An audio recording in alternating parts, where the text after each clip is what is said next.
when he said, "Please tell her I am a girl dad." A father of four girls. He has had some accomplishments of co-authoring books to writing his own books. The individual has overcome so much different struggles in his life, but if you watch that big grin of he said about being a girl dad, how you doing, Willie? I'm doing good. And yeah, I'm a girl dad through and through. Honestly, I wish I had a little girl. I wish I had kids, but the girl, would love to play a tea party with them and let them paint my Mm. nails because that's the only way you can get away with it. Right? Yeah. And it's not just the tea party and the nails, but just like anything kid like. So literally we went to the trampoline park this last week and I was jumping up and down. It was the funnest thing to do. But I felt so weird when my kids like went over with their mom to go to the kids park and I was jumping there by myself. I'm like, kind of weird without me having a kid. So I had to go and grab one of my kids to come back so I can actually have fun jumping.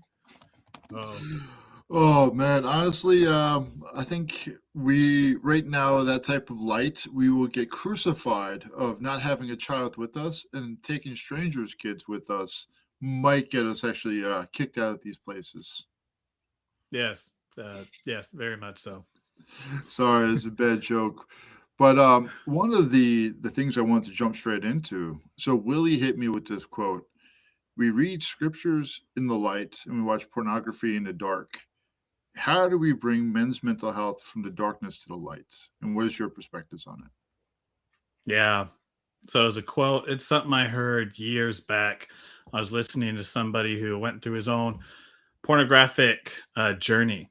It was just lust and addiction all the time. And what he did was he got a bike and put, I think it was chains like on him that either in a backpack or behind the bike that was dragging.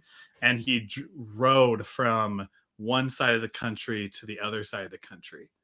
And that was him just like feeling the burden and his own journey with it. And he said that quote of we watch we read scriptures in the light and we watch pornography in the dark. And since then I think about that, like, how true is it that not just pornography but just the mistakes that we make, the failures that we have, the problems, whether we share them or not, like they are inside of us. We think about them a lot, and especially in a culture and a society to where our parents and grandparents kept telling us, you don't need to share that. Just lift the burden off other people, continue to serve them. Your wife, she shouldn't feel burdened. Your kids, they shouldn't feel burdened, but you never really hear the husband shouldn't feel the burden as well. And so Yeah, it's just a hard thing to keep that in the darkness of the secrets and the hardships that we have.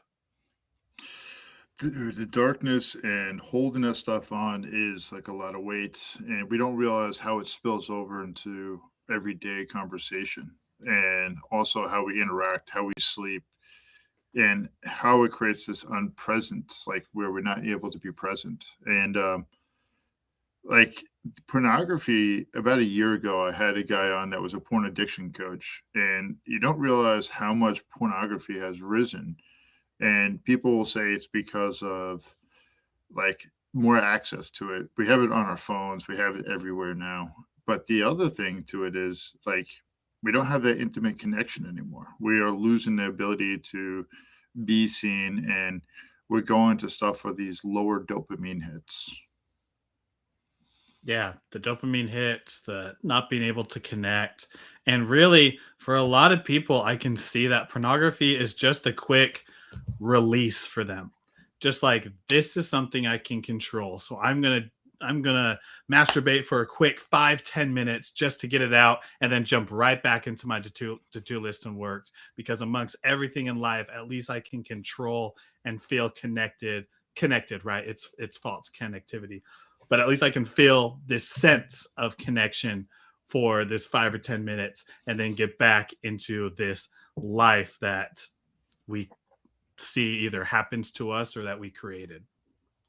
A buddy of mine calls it a toxic mimic. It's where we actually think it's this type of connection, but it takes more of our soul every time that we engage into it, like social media, Facebook, how these quick interactions of these dopamine hits, where it's just like, why doesn't it feel fulfilling? Where's the serotonin actually hitting us?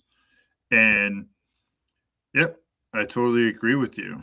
The thing I wanted to talk to you about is how did you about dyslexia and how was the hardships of that when you were growing up? How did it actually help enhance your life, and why did you become a speaker about it?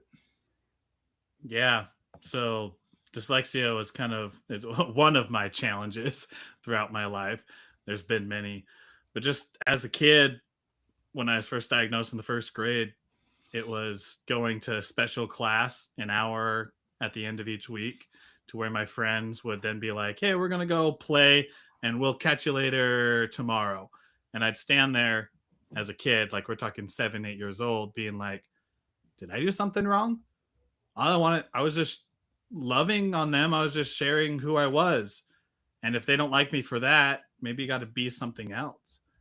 And so that carried me in throughout elementary to middle to high school and even into college. And it was about in college where there was a moment of, as I was switching from my accounting to business degree, of coming across this statistic that said 95% of CEOs read 50 or more books a year. And I'm like, ain't no way. Ain't no way I'm reading 50 books in a year, especially as a dyslexic who might read one book a year. But 12 books, a book a month didn't seem too bad. So I grabbed a little purple book called Rich Dad Poor Dad and started reading chapter 1. And that kind of like was the start of this transformation, I guess you can say, of just seeing the possibility of something more. And as I continue through the years of going from that 12 to 40 to 50 books, of starting to write and becoming an author, from starting a business, I'm like, I don't want people to experience what I did. I want people to actually enjoy their life. It goes back to kind of what I think is a men's mentality of I'll sacrifice for the greater good. I'll sacrifice myself to make the mistakes and failures so that everybody else can learn what I learned in 10 years, they can do in 10 minutes so that they don't have to go through my pain.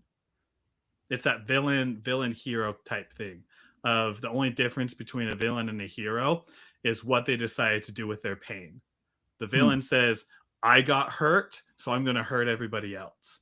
The hero says, I got hurt, so I'm going to make sure that no one else gets as hurt as I do.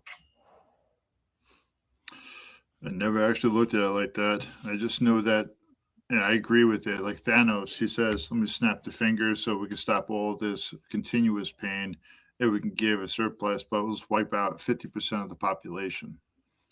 You have a person like Superman that doesn't know his parents besides the ones that he was raised by, and he feels like he needs to protect the world from overreaching people that want to be greedy and manipulate people. And I think it's beautiful what you said. The Were your challenges of dyslexia, and now you're reading more than 50 books a year, writing books.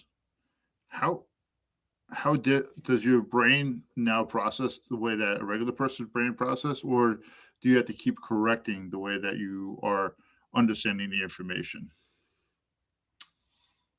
I learn the way that I learn. So it wasn't that I now have overcome this thing called dyslexia, which you can't. It's with me the rest of my life. There's no cure for it.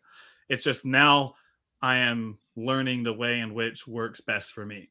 I don't read textbook format stuff anymore. That just does not work. I get so bored and I will fall asleep. But I listen to audios and I watch videos. Those are really good for me because I can listen faster than I can read. And so now a lot of my information is through the video and audio so I can see it as well as hear it. And then I apply that to I love hands-on experience, me just being in the weeds of everything. So going out and actually doing it and applying it works really well for me. And so over the last decade in which I've been able to do this, It's been me going into the weeds and just trying it out.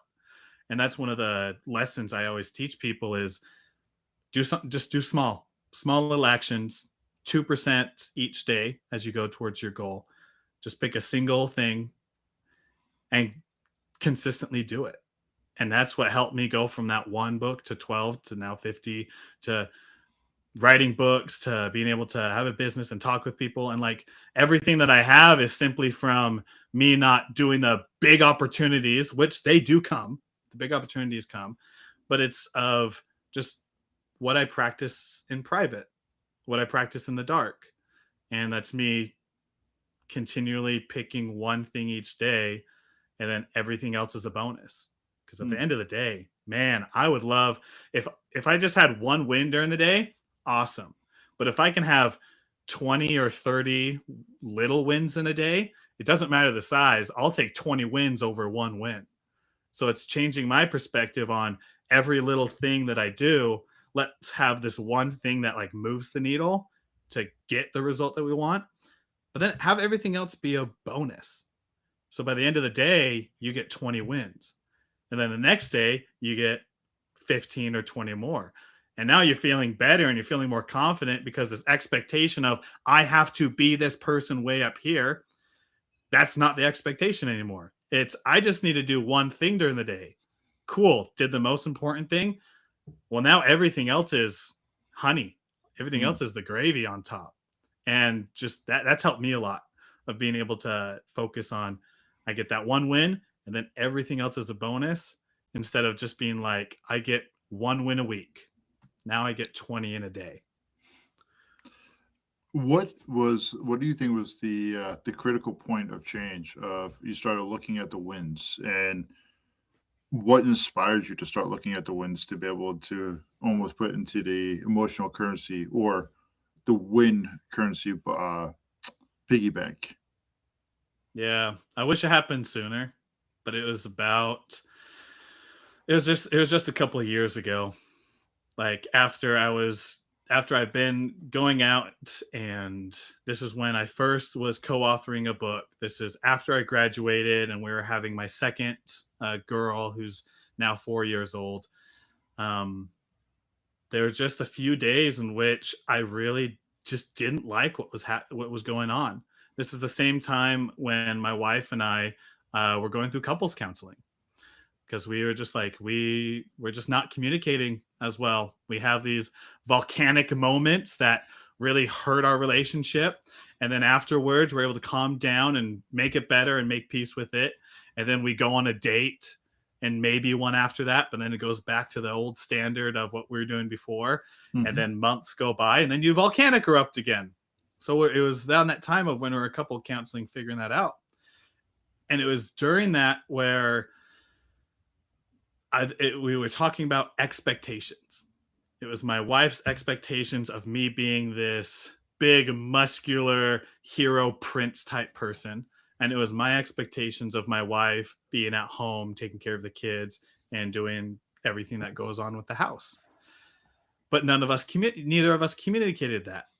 We didn't talk about it. It was just what we thought the other one should do. And that's where the barrier hit. So as we were working through our own expectations, that's where this thing of wins started popping up. Of now that I did it with my wife, let me actually ask myself, what am I expecting of myself as a man of the household, as a son of God, as a leader in my business and a leader within my community? What are my expectations for myself? And I found that I didn't even have that conversation. I was just listening to what everyone else was saying from Gary Vee and Tony Robbins and Alex Hermosi. I was just listening to be like, oh, you have to have this certain standard set. It's like, cool. Here's the expectation that I call a standard to gloss over me not having to deal with my problems. Hmm. So I always have to be busy. I always have to be working. And I didn't slow down because I knew within side of me that if I slowed down, I might actually find something about myself. Man, you just said a lot. And one of the areas I wanted to pick apart how did it feel to be actually witnessed or heard emotionally by your wife when you started to learn how to communicate correctly? The same feeling I just had. There's just the goosebumps just came over me thinking about it. It was nice. It it felt like after all these years of us being together, we're on our ninth year of being married, and like we're talking year, what would that be, 5 or 6, year 4 or 5. It was nice for the person who I spend the most time with to actually understand what was in my head and give me a chance to emotionally breathe. In which, in a society, you don't get that too often. You try to, at least for me, I tried to hold up this persona and this ego of, in the professional setting, I need to be this certain way. Hmm. In my family setting, I need to be this certain way, especially around my in laws, who I'm still trying to impress to make me feel worthy that I'm able to marry their daughter, even years after. And they're just like, we love you, Willie. You're awesome. Inside, I still feel like I have to catch up. And I still have to prove to them that I am the man who I say that I am.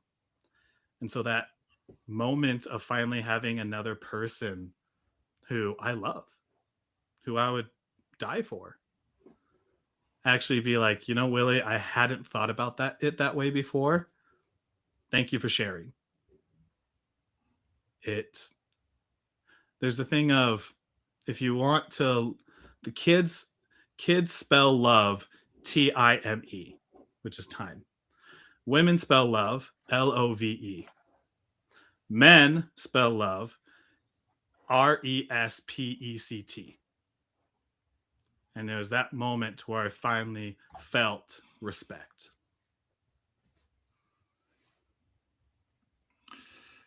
When you were first trying to open up to your wife, did you even have the words or the vocabulary of the emotions that you were feeling? And if so, how fearful of the rejection of you finally articulating it came to mind? No, I didn't have the words when I first started out. It was very much me trying to talk it through and circling the plane over and over and over again to not try to land it in the way it would crash and hurt my wife. But it was at least 6 sessions in to where I finally said, I'm scared of my wife. I'm scared of my wife and what she's going to think and what she does. And that was a real pivotal moment in our couples counseling, because my wife is 5'3", a full foot smaller than me. And she never thought that the things that she was doing was making me feel like, in the lightest way possible, a scared kid. To where anytime she opened her mouth, there were times where it didn't feel like love. It felt like, here's your next to-do list item, or you did something wrong. Especially when you finally lay down in bed or sit on the couch, and the moment that your butt or back hit the cushion, the my wife's voice would come up and say, "Hey, did you take out the trash?" Or, "Hey, make sure you feed the dogs." Yeah, just that moment of, I couldn't come up with words at the beginning, but then finally when I did, it was a rough session to be able to have. I'm glad that we had a counselor there to help, because when I said that, my wife wanted to say things back, and she said, "No, no, let let your husband talk," and I was able to finally share more of my feelings on that.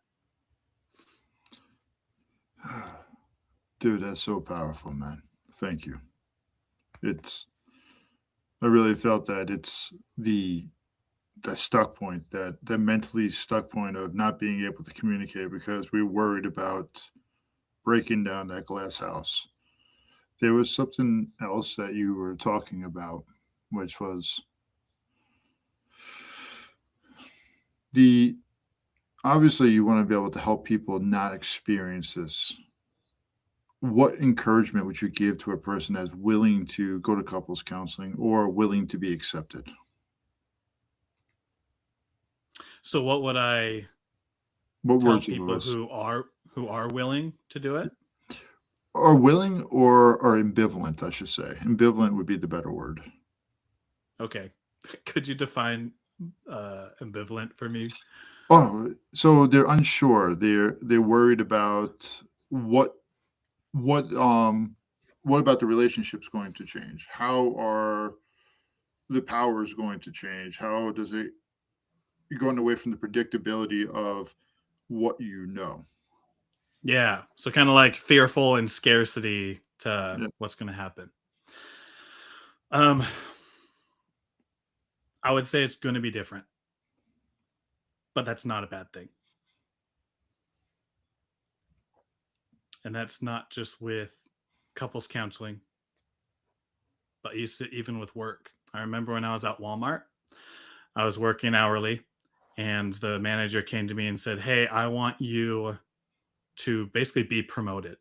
I want you to be department manager, or even they called it AP at the time, but it was the over multiple departments, and it was a salary position." And in my head, I'm like, I don't want a salary position. I want to stay hourly because then it's still flexible. And there are a bunch of other excuses that I gave. And so I declined it. And I remember in that moment of it wasn't more so that I was going to have less time and that there's going to be more money or that they're going to want me and have access to me more 24/7. It was because I didn't know what I was going to be doing. And if people got upset, I would be the person who they'd have to come to, whether it's directed at me or not.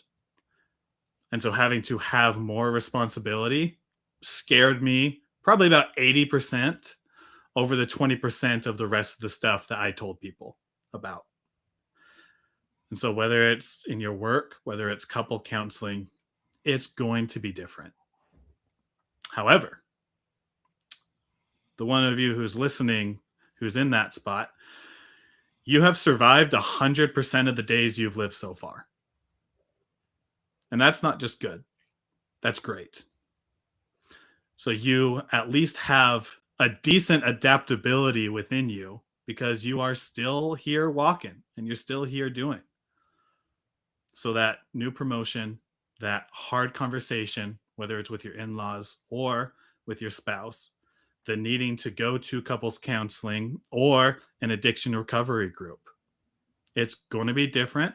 It's going to be new. And it's going to be better for you. The thing that you said, well, about your in-laws or even your wife, how does it feel that Willie being good enough? How did Willie actually used to take that, and how does Willie feel about that phrase? Willie, you're good enough. Willie, when I first started, didn't know what I knew today. And so we're talking about 10 years ago when I was starting to date my wife. And it was a very quick from dating to engagement because I knew her about a year beforehand, but it wasn't until within a couple months span that we actually started to talk more and get to know each other. During that time, I came up to Idaho, which is where my wife's family is, and had a dinner, and they brought my wife's grandparents over. And one of the grandparents, his name's Alan. He's passed away, but I'm glad that he had this conversation with me. I would call it an interrogation that he had with me. And when I say a 3-hour interrogation, I'm not exaggerating on the time. From about 6 to 9 o'clock in the evening, it was him sitting in a chair, me sitting here, the whole rest of the family else in the circle listening to me and him talking back and forth. And he asked me pretty much every question under the book, between how's your belief in God and your spirituality? How are your finance? How are you going to provide for the family? My wife, Michaela, she has diabetes. How are you going to provide for her? What jobs do you have lined up? How's your schooling going? What are your grades, GPA? What's your 5-year plan, 10-year plan? He even went to like, have you read 7 Habits of Highly Effective People by Stephen R. Covey? And literally he said, until you read that, you can't marry my granddaughter. And so for 3 hours, just these questions of really personal, getting to know the boyfriend on the other side of the couch, really set into the mode of, I am not good enough. I do not feel worthy to be here, because that mixed with how I felt with my dyslexia and how it raised me to from the adventurous kid to then the shy kid, all that mixed together, and I walked away being like, man, I don't know if I can be in this family. But then after a couple days, her other side of the grandparents came, and I actually knew that set of grandparents beforehand, so the dinner was a lot nicer. But that feeling after having that conversation and heading back to Utah was, while I was in the car, I said, if I could survive that and still love my wife and still actually, in the summary of it, want to be with my in-laws and with that family that's there, although it might be hard and those hard conversations are going to come, I think it's still going to be worth it. And so as the years went on and as I've continued to serve and continue to be with the family and love them and everything, that kid of, do I even belong here, started going away. And so there are times where I'm just like, I want to make sure that my in-laws are taken care of and that they know that I'm treating their daughter well. Those moments still come up. But now, after just being with them and serving them and just having all the memories with them and their grandkids, now I can just be me around them. And they're still with me. My wife is still with me. The kids are still with me. My in-laws are still with me. So that must mean that I'm okay. And that hardness of when I felt as a kid of, do I actually belong here, then started to melt. And that and all is like how I built confidence around talking about dyslexia and these hard topics, is just because of the exposure and experience. But it all started from just one person. Started with my wife, and then my family, then my in-laws. Then I started talking about it in my church community. And little by little, I started to build this confidence and trust to where now I'm just able to be myself. And that's enough for me, and everybody else is a bonus. I appreciate that. It's I'm laughing, but I'm not laughing because it's like the subject of being good enough haunts a lot of men. It haunts them, and it's like we will work ourselves to death. We'll continue to need to put product out there because we have this capitalistic mindset where it's not being able to sit on that couch and be able to say, I am good enough to be able to sit on this couch and rest my ass. The Now the question I have about dyslexia, how did it actually help you move forward in life? I know it actually stunted quite a bit, but how, going across that disability, how did it actually help project you or push you forward? The 2 parts. First was in elementary, middle, and high school. Because of it, I got on a 504 plan. 529? No, 529 is financial. 504 plan, to where the teachers would be able to help me out. They'd give me their PowerPoints. They'd let me take notes in class, sit in the front of the class. So, like, on a school level, having that also helped me get this plan of taking extra time on tests and doing what was needed so my grades didn't suffer. But on more of a professional and career path, it's helped me reach out to the people who I have experience with and that we speak the same language. It came up during after a mastermind. that I was with a group of awesome business owners. After a mastermind, me and a buddy were standing in the middle of the doorway that's like the doorway between like the inside of the building and then the outside, pouring down rain. Had a conversation for about an hour and a half. And about an hour into it, I asked him, just from a vulnerable moment, I said, I've been doing coaching for a couple of years. Nobody's coming. It just sucks. I'm out there talking and posting videos. I'm out there connecting, but just like the only person that has come on to my coaching is my cousin, and that's it. What the heck can I do? And my buddy is really good at giving advice. And he said, well, talk about things you have experience with, because that's where most people need to hear it from. So I know you have dyslexia, had it your entire life. Why don't you focus on teaching dyslexics? And after we talked a bit, and as I drove home, I'm like, that isn't a bad thing to start doing. So then I started to change my branding around dyslexics. And then it was around dyslexic adults as I niched down further. And then it was dyslexic professionals with their career and their life.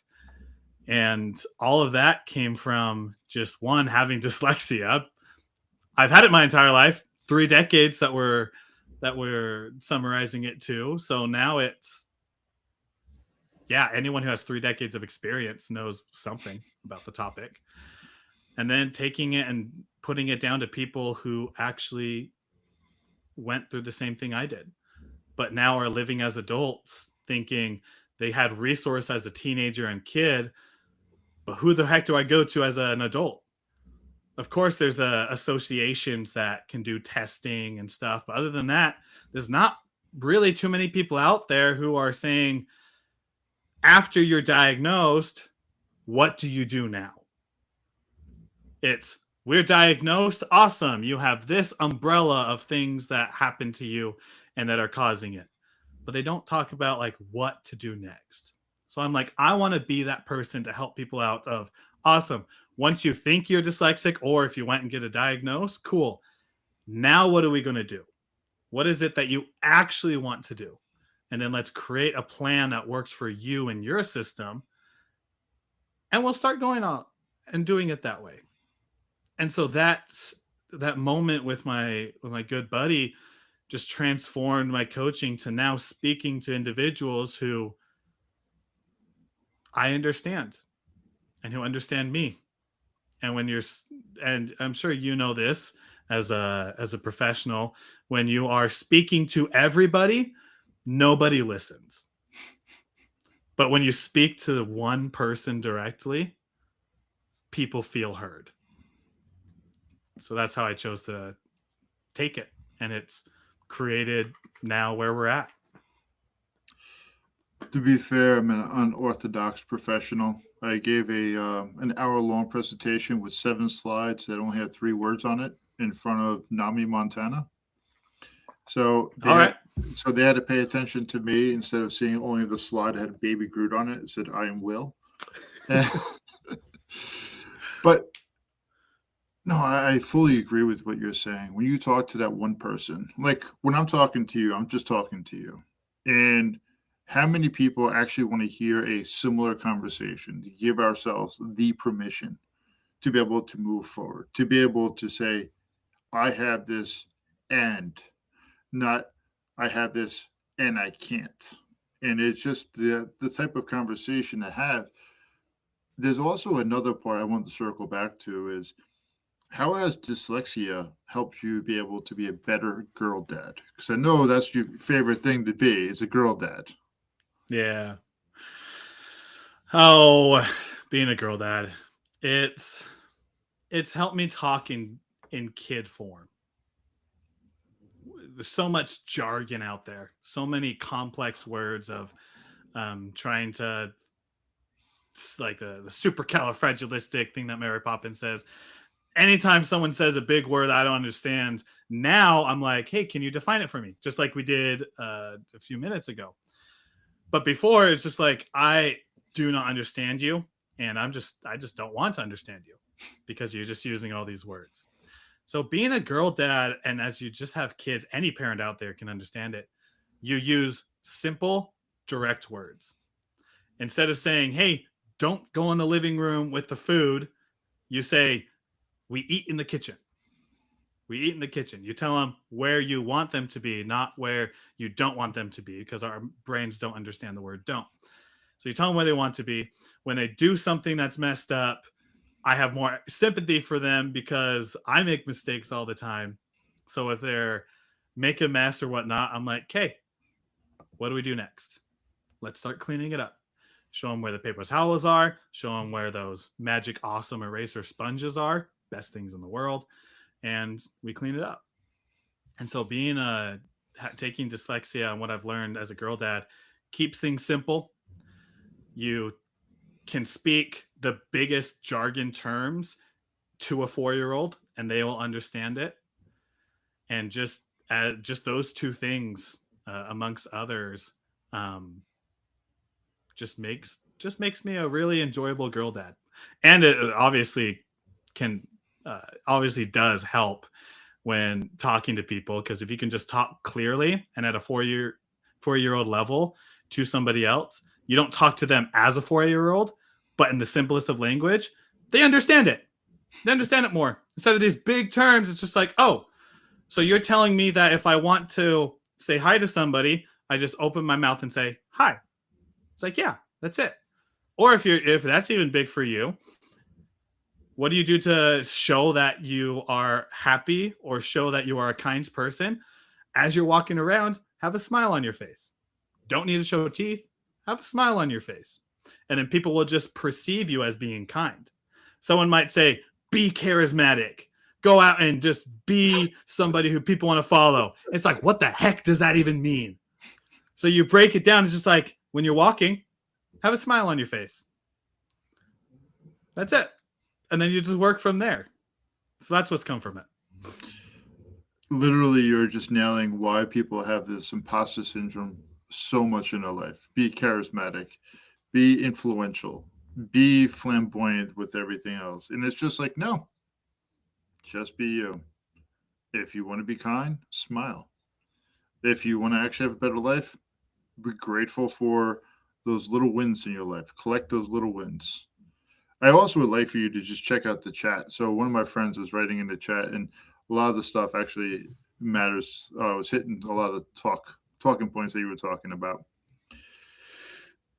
As a guy, and actually as a person that's living in this world right now, it's very busy. We have so much things that are reaching for our attention. If you are not writing right now, are you wasting time? If you're not talking to somebody, are you wasting time? Are you sitting down and not watching TV or reading a book? Are you wasting time? Like, there's so much of our life that we forget to just listen to the silence, to be okay with the void in our life. There was something that you were talking about earlier and reminded me of what Alan Watts was talking about in The Way of the Zen. So many people in the Western perspective have to be doing something. That's why they sit in lotus pose to do meditation, because they need to actually be forced into a restraint instead of being able to be. And I believe that's one of the biggest hindrances on us, where we have this external pressure that creates us to need to conform to what everybody else is doing. And if we're not part of that horde of bodies walking off a cliff, then we're kind of lost. But I really value your perspectives on this. The When you actually started to find out who you were and started to be a coach and started to lean into that, you started writing books. How much has your life shifted in the last 5 years then, as far as being intentional, purposeful, and also even being present? Yeah. And funny, as you were saying that, I was thinking of literally a conversation that I had this morning. I do with with my clients. We do a daily accountability call, which is more of a check-in every morning. And so we were on there, and a few of them are just, they're really great with AI and they are implementing the heck out of it into their business. I felt so left behind just listening to them of, wait, should my calendar connect to this voice thing to be able to, like, when I say schedule this, do this?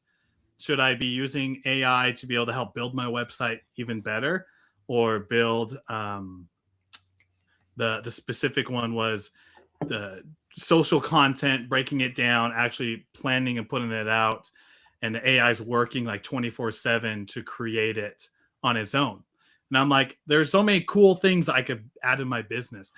Why the heck am I not doing it? And I started to have that mindset that you were saying, that those thoughts of, I feel so behind. I feel I have to play catch up. I'm trying to catch up, and especially with AI these days, man, there's so much that goes on with it. What I gotta do this and do that, and I gotta stay busy, and I gotta add. And how the heck do I do it? Something that I've started to do in my life is add intentional wasted time. And I don't call it wasted time because it's not wasted time, but it's me time. Mm-hmm. I plan me time. And this is literally time that I set in my calendar for me to play a video game. It's the time for me to go out and play Pokemon Go at times. Yes. Or for me to just like, yeah, Pokemon Go is great. Or just me to like sit down and read a fiction book rather than all the self-help books I have to read. Just something that I want to do. I have a project literally 20 feet that way around the door into the kitchen of a Pokemon set where it's literally those, it's like those car or airplane metal models where they come in those flat sheets and you got to break them off and hot glue them together. It's kind of like that, but it's wooden cardboard where you could just put it on. It's the funnest thing in the world. I do not make the time to do it. But in the times that I've actually set me time, it freaking relieves the stress and anxiety that I felt. Not all of it, but a little bit of it. Enough for me to finally, then when I go back to doing what I'm doing, actually be present because I took care of myself. And so that's just one of the things that over the last 5 years I've been able to learn is having me time, being okay with hanging out with the boys or taking time for myself to do what I want, whether that creativity of art, drawing, metal models, to playing Pokemon Go or playing Skyrim or Elden Ring. Just great whatever game. It is. Great game. It just never ends. Yeah. Yeah. I actually bought Elden Ring 6 months ago and I've played about 20 minutes of it because I just haven't, I've kept saying I'm busy and I can't do it. But maybe, you know what? That's going to be my next me time. I'm going to set that to actually start playing it. But it's like there's so many different lessons in the last 5 years. It's been incredible of me. I've realized that in the life of an entrepreneur and a business owner, the best way to grow my business is making sure I'm covered. Physically, spiritually, mentally, and socially. That I am taking care of my gut, which is my health. I'm taking care of my mind, and that it's getting the nourishment of the good word and the knowledge that it needs to be able to not stay comfortable.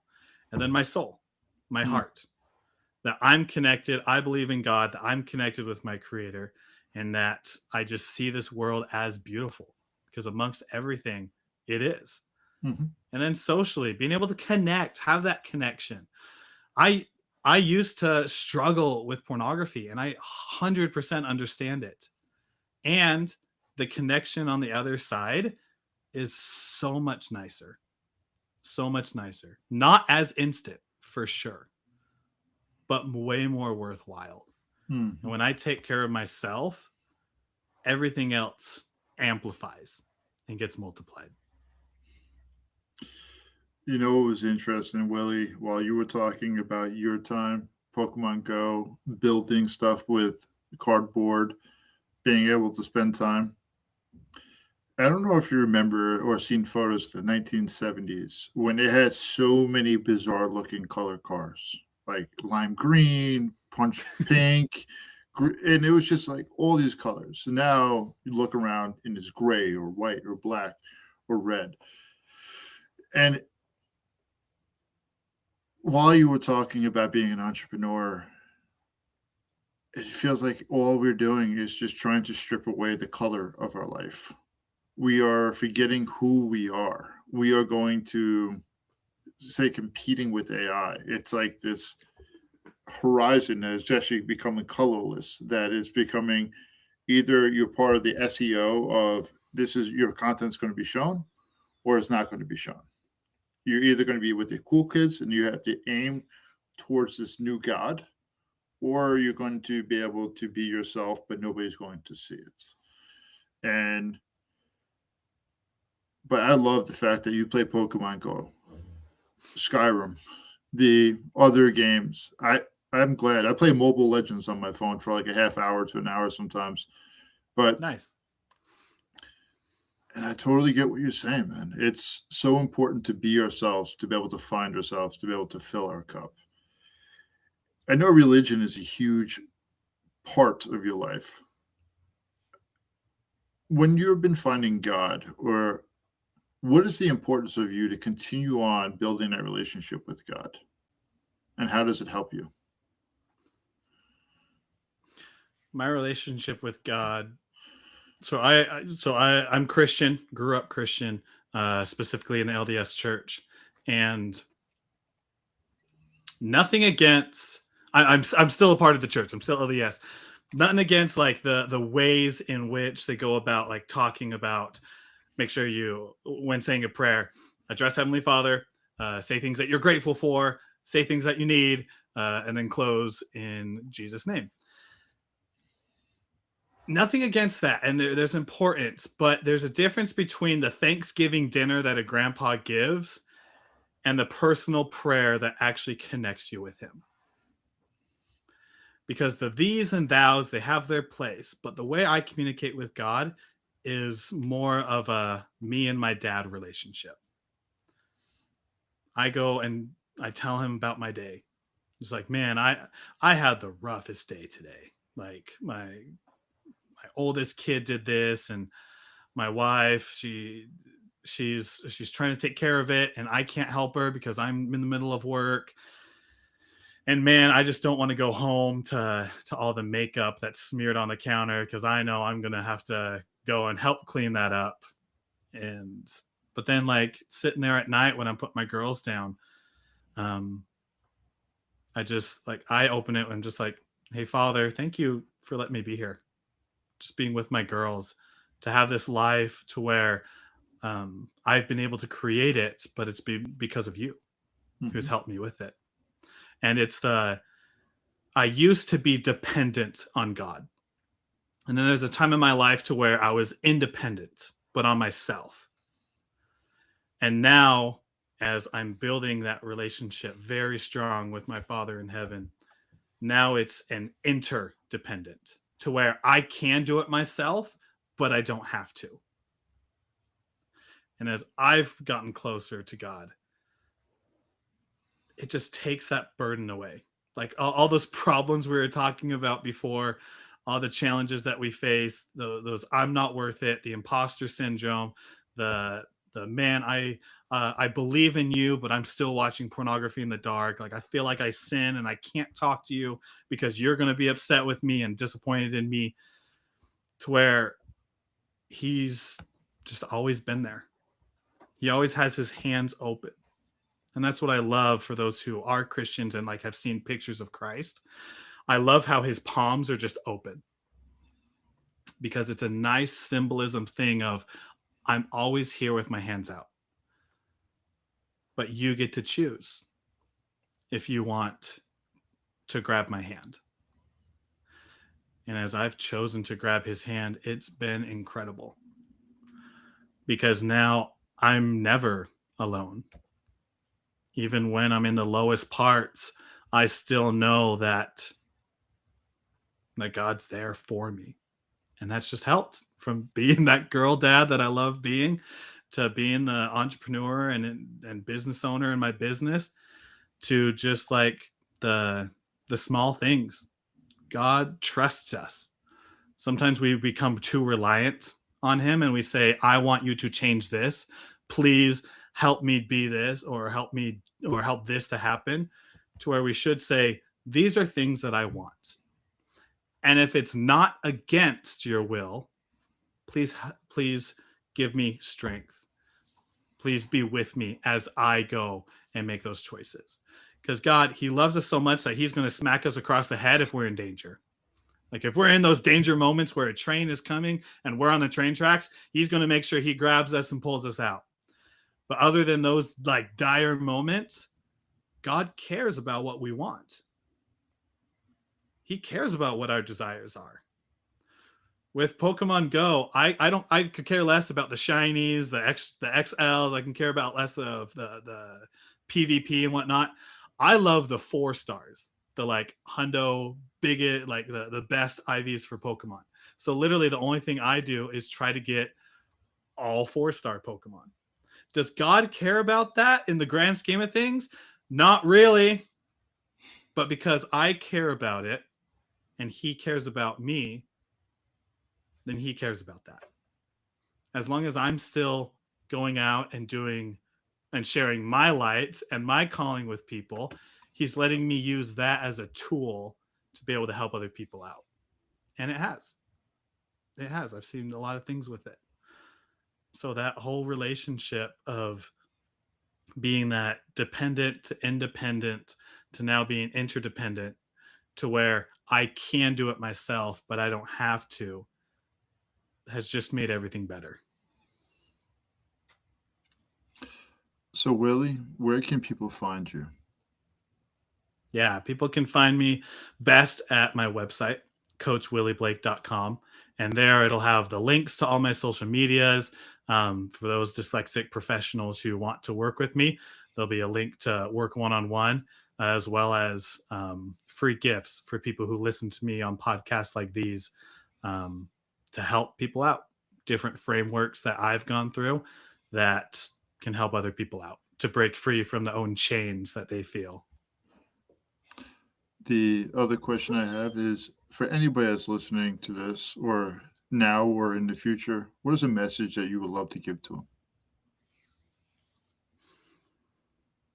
What is it that you want?